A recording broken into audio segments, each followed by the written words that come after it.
بۆچی GTA 6 لەوانەیە شکست بێنێ و بەدڵی گەیمەران نەبێ؟ پرسیارێک وەڵامەکەی ئاسان نییە، بەڵام پێویستە باسی بکەین.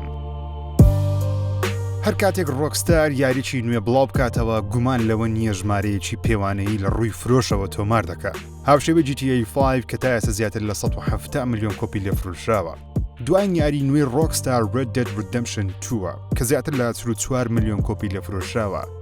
گەرچی ڕۆکستار کێشەی نییە لە فرۆشی یاریەکان، چونکە متمانە گەیمەرانی بەدەست هێناوە لە دروستکردنی جیهانی کراوی پڕەزمون و چیرۆکی نایاب، بەڵام لە ماوەی 5 ساڵ لە ڕابردوو ڕۆکستار گەیمز وەک جاران و عەقڵە ناوازەیی پێشتری لە نەماوە کەوای کردووە باشترین و پڕوردەکاریترین چیرۆکەکان بنووسن. بەڵێ باسی نووسەر و دەرهێنەری گەورەی زۆرینەی یاریەکانی GTA و هەردوو Red Dead دەکەم، ئەویش دان هاوزەرە. بەهۆی خراپی مامەڵەی کۆمپانیای Take-Two Interactive بەرامبەر ئەو پەرەپێدەرە ئەفسانەیە، هاوزەر لە 2020 ستودیۆ ڕۆکستاری جێهێشت.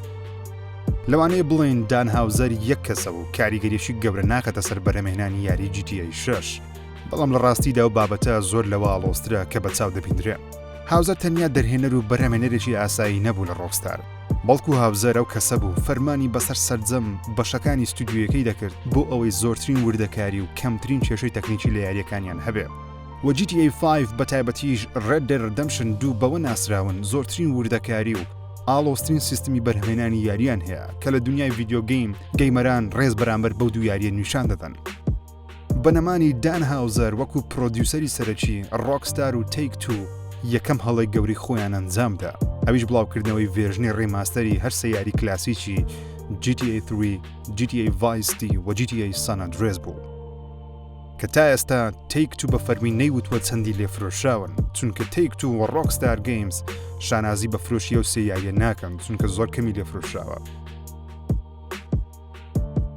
هۆکارەکەش بۆ دەگڕێتەوە هەر سێ یاری بە بارودۆخێکی زۆر خراپ بڵاوکرانەوە، زیاتر بە دزینی پارەی گەیمەران دەچوو لەوەی بە دڵ و سۆزەوە ئەو سێ یاریە خۆشەویستە نایابە ڕیماستەر بکەنەوە. هۆکاری ئەوەی بۆچی وا بە خراپی بڵاوکرانەوە لە راپۆرتێکی نوێی بلومبرگ، جیسن فرایر ئاماژە بەوە دەکات بە نەبوونی پێشەوەیەکی وەکو دان هاوزەر لە ستودیۆی ڕۆکستار کەمترین ستافی بۆ ئەو سێ یاریە تەرخان کرد. کەسێک نەبوو سەیری یاریەکان بکە و بڵێ ئەو یاریانە پێویستیان بە کاتی زیاتر تا پاک بکرێنەوە، کێشەکانیان چارەسەر بکرێن. بەڵام هاوزەر لە ڕۆکستار نەمابوو لەو کاتەدا، بۆیە Take-Two بە شێوەیەکی زۆر خێرا و بێ ئەوەی ڕیکلامی گەورە بۆ هەر سێ یاری بکە یاریەکانی بڵاو کردەوە. پێشوازی گەیمەران وەکو ئاشکرایە وەکو دەزاندرێ زۆر خراپ بوو. زیاتر لە 2 ملیۆن کەس لە ماوەی هەفتەیەک داوای پارەی خۆیان لە Take-Two کردەوە. Take-Two ڕایگەیان پارەکە ناگەڕێنەوە، بەڵام بەڵێنتان پێدەدەن بە ئەپدەیت کێشەکان چارەسەر بکەن. بەڵێ بەشێرە کێشەکان چارەسەرکراون، بەڵام هێشتا تۆنێک کێشەی تەکنیکی ماوە چارەسەر نەکراوە. مەبەستی من لەو بابەتە ئەوەی ڕۆکستار پێشەوەیەکی لەدەستداوە ئێستا لە سۆشەڵ میدیا گەیمەران و عاشقانی یاریەکانی ئەو ستودیۆ زەبەلاها نیگەرانن لەوەی GTA 6 چۆن دەبێت. تا ئێستا بە فەرمی هیچمان لە GTA داهاتوو نەبینیوە. ڕۆکستار بە فەرمی ڕایگەیاندووە کە کاری لەسەر دەکەن و بلومبرگ ڕایگەیاند کەوا یاریەکە دوو پاڵەوانی سەرەکی دەبێت لە شێوەی ئافرەت و پیاوێک، هاوشێوەی دیمەنی سەرەتای فیلمی پۆڵ فیکشن دەبێت. ڕێگەزیان لاتینی ئەو دوو کەسە کۆچبەرن لە ئەمریکا دەست بەکاری دزین و بەدەستێنانی پارە و تۆڵەسەندنەوە دەکەن، هاوشەوی سەرجەم یاریەکانی GTA دەبێت. بەڵام تا ئێستا نازاندرێت چۆن ئەو یاریە زەبەلاها بەبێ پێشەوەیەکی وەکو دان هاوزەر لە ڕۆکستار گەیمز بەرهەم دێ، چێ سەرپەرشتی دەکات کە لە 2013ەوە گەیمەران حەوداڵی یەک لۆگۆ یان یەک وێنەی ئەو یاریەن، و چۆن ڕۆکستار تەکنۆلۆژیای یاریەکان دەباتە پێش کە مۆدەرەکان ئێستا توانیویانە یاری GTA 5 بە شێوەیەک مۆد بکەن، هیچ یاریەک نەتوانێت ئەو گرافیکە دروست بکە. چاوەڕوانیەکان زۆرن و چاوەڕوانیەکان گەورن. من وەکو خۆم گومانم لە بەهرەداری ستافی ڕۆکستار نییە، بەڵام گومانێکی گەورە و نیشانەی پرسیارێکی سووری گەورەم هەیە لەسەر کۆمپانیای Take-Two، چونکە ئەو کۆمپانیایە هاوشەوەی کۆمپانیەکانی دیکەی وەکو سۆنی، مایکرۆسۆفت، EA بەخسی ستودیۆیەکانی خۆیان ناکەن، تەنیا بیر لە زۆرترین داهات دەکەنەوە بە دانانی قماری ئەلکترۆنی لە نەو یاریەکان، لوتباکسی جیاواز، مۆنتایزکردنی زیاتری مۆدی ئۆنلاین، نمونەش وەکو GTA ئۆنلاین، کە بەهۆی ئەوەی Take-Two پارەیەکی خەیاڵی لە GTA ئۆنلاین کۆ دەکاتەوە، ڕێگەی بە ڕۆکستار نەداوە GTA 4 ریمیک بکاتەوە، Red Dead 1 ریمیک بکاتەوە، یاری دیکە دروست بکەن، یاخود بەسیترین شت Red Dead 2 مۆدی 60 فرێمی بۆ کۆنسڵە نوێیەکان بەردەست بخە.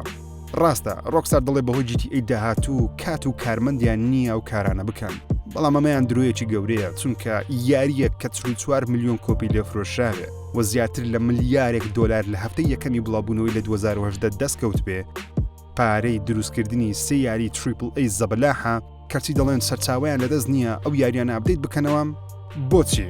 چونکە Take-Two هیچ کارێک ناکە قازانجی خۆی تێدا نەبێت تەنانەت ئەپگرێدکردنەوەی GTA 5 بۆ کۆنسوڵی نوێ کە داوای $10 لە گەیمەران دەکا تەنیا بۆ زیادکردنی مۆدی 6 فریم تۆزێک سێبەری یاریەکە جوانتر بکە زۆربەی کۆمپانیەکانی دیکە و کارە بە خۆڕایی دەکەن کە داهاتشیان زۆر لە Take-Two ڕۆکستاریش کەمترە.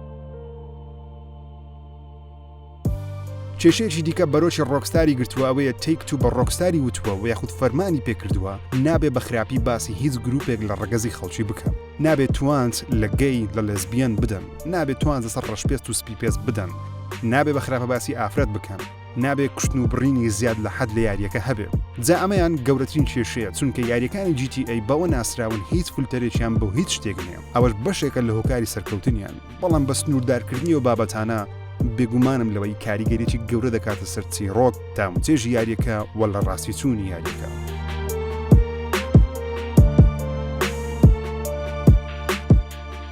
باقسەی کۆتایی بکەم ڕۆکستار دەتوانێت GTA 6 بکاتە گەورەترین و باشترین یاری لە مێژوودا بەڵێ دەتوانێت بەڵام کێشەکە لە Take-Two کۆمپانیای دایکی ڕۆکستارە کە کۆمەڵە سنوورێکی بۆ ڕۆکستار داناوە نەبوونی کەسێکی وەکو دان هاوزەر تاقیکردنەوەیکی گەورەیە بەڕاستی بۆ ڕۆکستار ئایا دەتوانن GTA 6 بەبێ ئەو سەرچاوانە نایاب بکەن لەوانەیە و لەوانەیە نەتوانن بەڵام وەکو هەموو جارێک حەز دەکەم سەیری نیوە پڕەکەی گڵاسە ئاوەکە بکەم لەوەی سەیری نیوە بەتاڵەکەی بکەم دەمەوێت پۆزتیڤ بم بەڵام لە هەمان کاتیشدا گەیمەران چاوەڕوانیان بۆ ئەو یاریە ئەوەندە بەرزە بە هەبوونی یەک کەم و کوڕی بچووک گەورەترین کێشە بۆ ڕۆکستار و Take-Two دروست دەبێت لایک سەبسکرایب یەڵە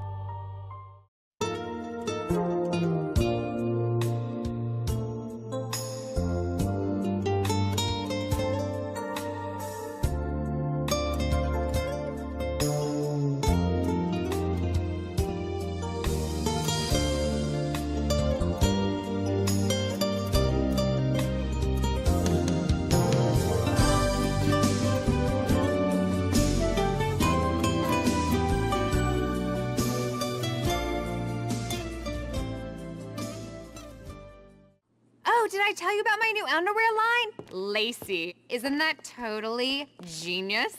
Look, can we save this chat for another time? I'm getting a headache right now. Sure.